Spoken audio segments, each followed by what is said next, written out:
Hemos invitado a un periodista reconocido por el rigor de sus investigaciones y por la amplitud de su mirada para ubicar cada uno de los temas en su contexto, Daniel Llovera, de Epicentro. Daniel, muchas gracias por estar acá. Bienvenido a RPP. No, al contrario. Gracias a ti y a tu equipo por la invitación. Antes de entrar al tema que nos ha motivado a invitarte, que tiene que ver con Dina Boluarte, quiero leer un tuit que han sacado ustedes hace unos minutos que dice, no sé si lo podemos poner en la pantalla también, fiscal de lavado de activos Richard Rojas cita en calidad de testigo a la profesora Marisa Sánchez Perales, ex asistente de Dina Boluarte durante la segunda vuelta electoral, en la investigación seguida contra la presidenta e integrantes de Perú Libre por crimen organizado. Esto de hace 2 horas, poco más de 2 horas. ¿Qué aporta este dato a lo que ya veíamos venir? En realidad, ¿qué es lo que va a aportar ella? Sí, ¿no? sí. La señora Marisa, la profesora Marisa Sánchez, fue parte del equipo de campaña en la segunda vuelta de la hoy presidenta Dina Boluarte.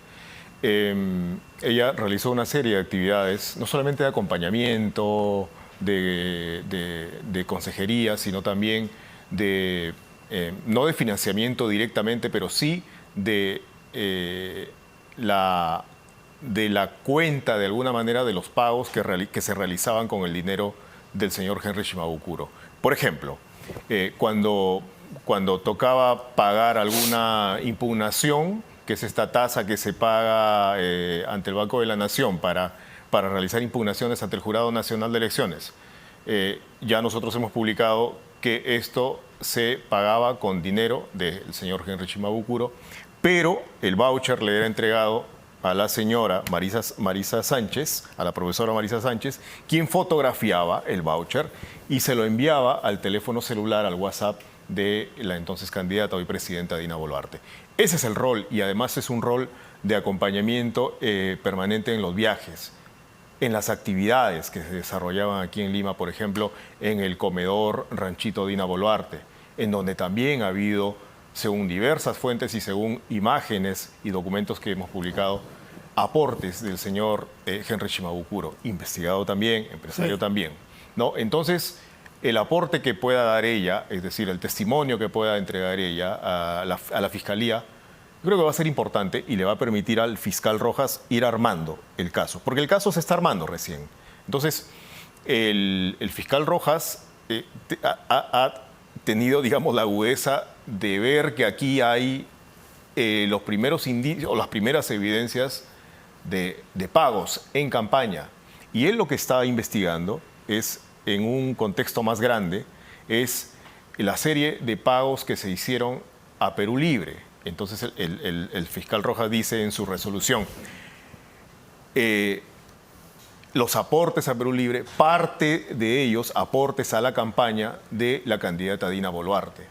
Entonces, de esa manera el fiscal amalgama, vincula estos elementos y por eso es que amplía la investigación. De acuerdo. ¿De qué montos estamos hablando? ¿Cuál es el capital con el que contaba Shimabukuro para ir haciendo pagos? Todavía, por lo que se ha publicado hasta el momento, todavía son montos pequeños.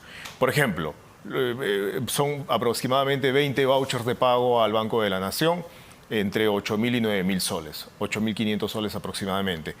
Está la factura de este pago en el hotel de Arequipa, allí son 3.500 soles. ¿3.500 soles por cuántos días de hotel y qué consumos? 4 días de hotel durante ¿recuerdas el debate que se llevó a cabo en Arequipa? El debate presidencial entre los candidatos Keiko Fujimori y Pedro Castillo. En ese hotel se hospedó la comitiva de la presidenta Boluarte, de la candidata Dina Boluarte. La comitiva de Pedro Castillo estuvo en otro hotel, en otra zona distinta. Y hubo consumos de alimentación, de para bastantes personas, para llegar a 3.500. Por lo menos para 15 personas. Para 15 personas. Ahora, esos pagos... Son como, a tu pregunta, ¿no? O sea, son todavía montos, digamos, no significativos, no voluminosos, pero ya le permiten esto al fiscal marcar la dirección de sus pesquisas o de su investigación en esta dirección. Y ya, digamos que el camino está trazado y lo está trazando o se está trazando a partir de las primeras declaraciones del señor Shimabukuro. Ahora, ¿son contribuciones económicas para Dina Boluarte o para Perú Libre? Son contribuciones, lo que hemos visto hasta el momento, eso es interesante, ¿ya? No son contribuciones a Perú Libre, sino a la campaña de la señora Boluarte. Contribuciones hechas desde una razón social, Kuroshima Ingeniería, que dicho sea de paso otro detalle, no es persona natural la que entrega los aportes, sino persona jurídica, cosa que no sí. Es, digamos, habría allí según los... Y es una empresa que existe de verdad. Es una empresa que existe. Desde hace tiempo. Es una empresa que ¿Propiedad existe. de quién? Del señor Shimabukuro. Del señor Shimabukuro. ¿Que gana dinero cómo esa empresa? Bueno, esa empresa pues se dedica a la ingeniería metalmecánica. Entonces, a la construcción de estructuras de fierro, de metal, etcétera. Ya la Fiscalía dirá si el origen de esos fondos es legal o ilegal a través del levantamiento del secreto bancario, ¿no? ¿Shimabukuro actuaba solo o respondía a las órdenes de alguien? Eso no lo sabemos.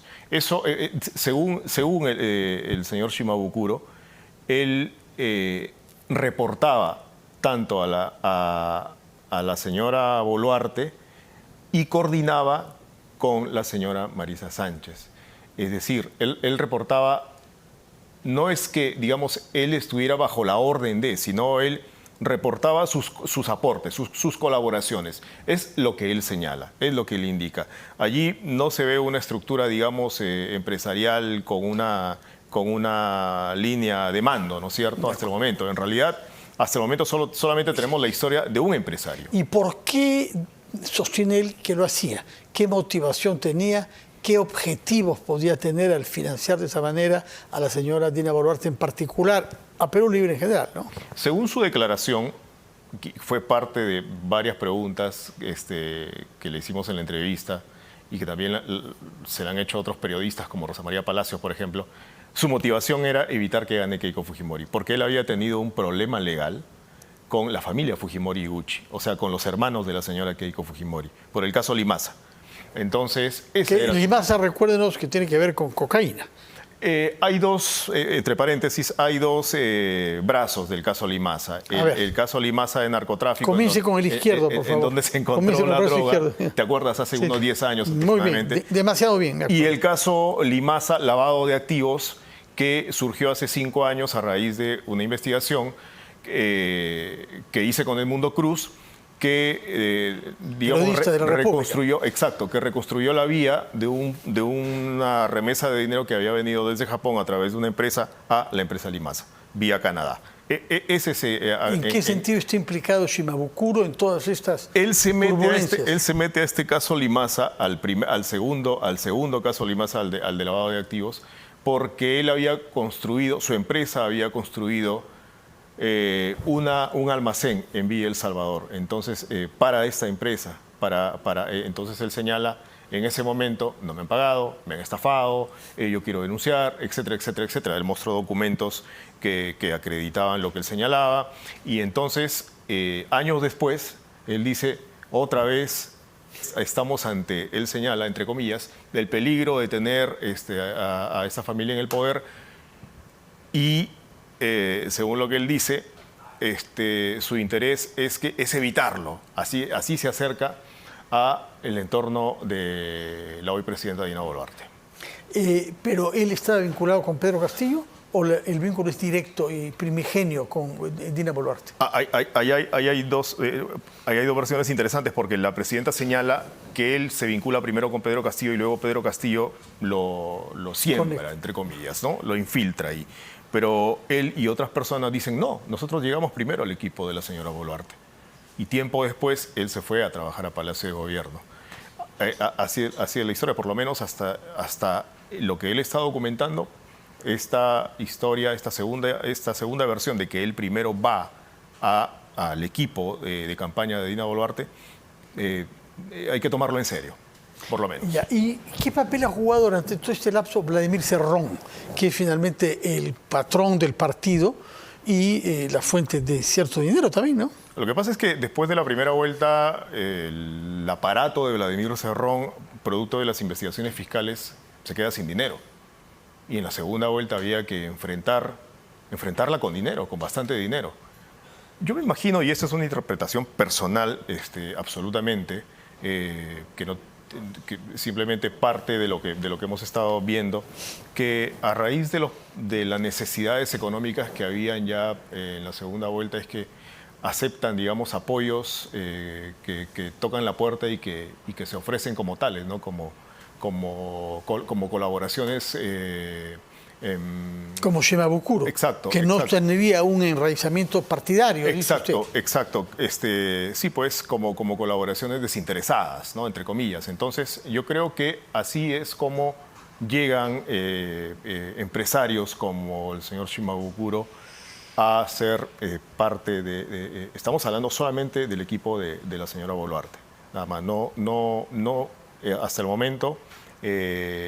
falta conocer un poco más acerca de si había ya en ese momento en la campaña vasos comunicantes con el equipo de Pedro Castillo. ¿Mantuvieron relaciones durante la presidencia Castillo Shimabukuro con Dina Boluarte o hubo un distanciamiento? Hubo un distanciamiento. Porque hubo un distanciamiento notorio con Vladimir Cerrón. Sí. Ella es expulsada del partido. Así es. Expulsada. También Pedro Castillo debía hacerlo. Sí. Prefirieron que él renuncie para no... Básicamente por eso, por lo que tú señalas, por este distanciamiento entre la entonces vicepresidenta Boluarte y el señor Cerrón. ¿Cuál es el origen de ese distanciamiento? Eso está todavía allí.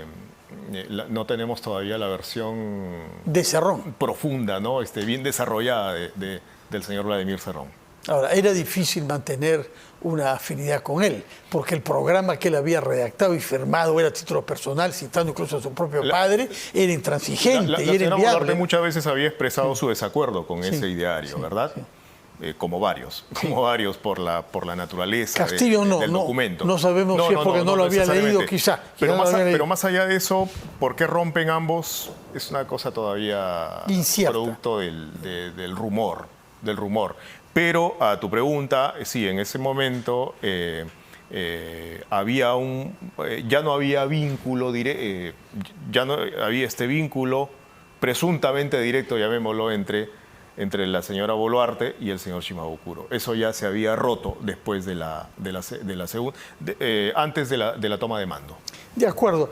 ¿Qué papel jugó Shimabukuro bajo el gobierno de Pedro Castillo? Bueno, ya llega a Palacio de Gobierno y según su relato y según también otros momentos que la Fiscalía, que el equipo especial de fiscales contra la corrupción va captando a través de su investigación, el papel que cumplió allí fue el de un presunto agente que daba cuenta directamente al presidente. Cuando entrevisto al señor Shimabukuro, yo le digo, pero entonces usted era un agente directamente, digamos, o utilizo el término espía, ¿no? Un espía que reportaba directamente al presidente, o sea, el presidente tenía su propio espía. Y él responde más o menos que hacía eso, pero para indagar quiénes eran los infiltrados en Palacio de Gobierno, quiénes eran los corruptos en Palacio de Gobierno que le estaban haciendo daño al señor Castillo. Eso, en buena cuenta, es el rol. Lo que falta todavía por indagar, porque, claro, él finalmente termina siendo una persona llamémoslo así, con photocheck de la DINI, de la Dirección de Inteligencia. Pero en la PCM, ¿no? Claro.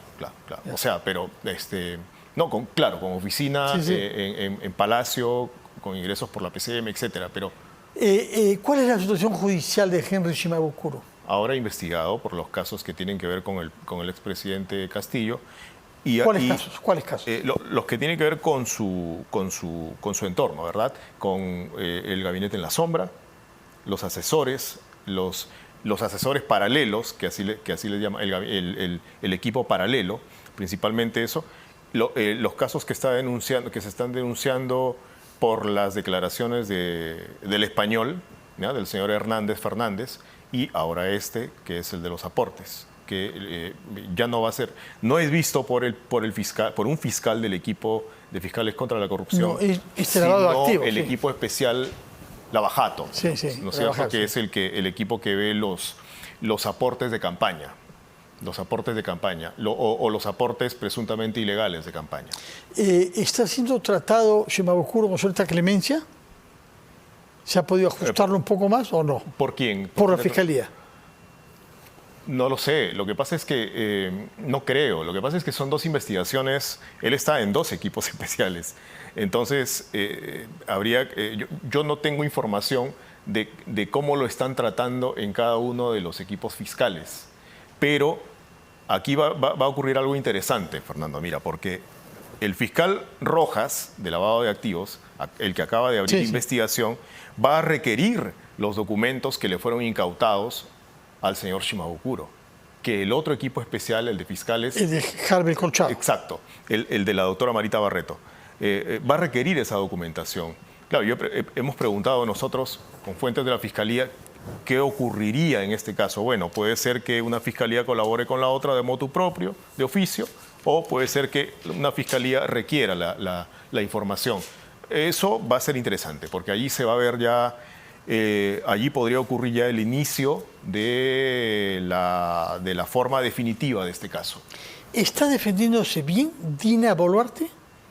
Ya esa es una interpretación política, pero no quiero entrar en ello porque esos son sus temas legales, pero está negando sucesivamente la cercanía o el vínculo que alguna vez tuvo, por ejemplo, con la señora Marisa Sánchez. Su defensa se basa, o la defensa de Palacio de Gobierno se basa en decir, la señora Boluarte no recibió ni un sol del señor Henry Shimabukuro. Ojo, la resolución del fiscal Rojas dice, aquí puede haber aportes de manera directa o indirecta. Eso es muy interesante y es una respuesta, tranquilamente puede ser considerada esta línea del fiscal una respuesta a lo que sostiene Palacio de Gobierno. ¿Y qué sabemos sobre la relación que ha habido entre Dina Boluarte y Shimabukuro una vez instalado el gobierno el 28 de julio? Es un tema interesante. Yo estoy averiguando algo más porque el señor Shimabukuro señala que no hubo ninguna relación ya. La plata que se dio, ganamos y punto. Sí. Y él a lo suyo y ella aislada en su ministerio. Supuestamente él a lo suyo. Supuestamente la señora Boluarte también en su despacho, pero claro, y no hay mayor contacto aparentemente, solo este contacto surge cuando ellos se encuentran, según este relato, en Palacio de Gobierno y ella le reclama porque lo acusa de haberle sembrado micrófonos en su despacho de la vicepresidencia. Entonces, ya luego en Palacio, en el escenario de Palacio, ya no en el escenario del Club Apurímac, la relación se vuelve tensa, ¿no? Y la poca relación que había, ¿no? Sí. Bueno, y Shimabukuro se mantuvo leal al presidente Castillo hasta el final. Bueno, hasta ahora, hasta el momento, eso es un tema interesante también que toqué con él. Él hasta el momento... hace poco fue a visitarlo, a Barbadillo. Él lo ha dicho. Además, ¿A título de qué pudo entrar? Él no es pariente, no es congresista. No lo sé, quizá como amistad. Entonces, él lo ha dicho públicamente, como te digo, y él considera que el señor Castillo, en los temas que tienen que ver con él, con Shimabukuro, porque él no comenta acerca de otros temas. Pero inteligencia tiene que ver con lo que hizo el 7 de diciembre. Alguien ha debido informarle, anda nomás, que tienes apoyo. Alguien ha tenido que decir eso. Pero en los temas que se refieren a él, tengo la impresión de que aún lo considera inocente. Ahora, ¿qué inteligencia obtuvo, qué inteligencia trabajó? Eso... no lo ha dicho. Todavía... En todo caso, no desaprueba lo que hizo Castillo el 7 de diciembre. No sabemos si lo apoya, pero por lo menos no lo desaprueba. No públicamente, no públicamente, pero es que, sí, pues, aquí hay un tema que se resume en una, creo, ¿no? Creería, me estoy aventurando, a reiterar el término que tú usaste, ¿no? Lealtad. Bueno, Muchas gracias, Daniel Llovera, de Epicentro, por explicarnos los avances de su investigación sobre un caso que todavía tiene zonas de oscuridad, Recién está empezando. pero que sin duda permitirán comprender mejor lo que hemos vivido y la manera como la señora Boluarte llegó al poder atravesando una jungla que cada vez parece más complicada, particularmente en lo que se refiere a las funciones que tuvo el señor Henry Shimabukuro durante las meses que estuvo en el poder el expresidente Pedro Castillo. Muchas gracias, querido colega, a ti y a tu y gracias por estar equipo. acá y muy buenas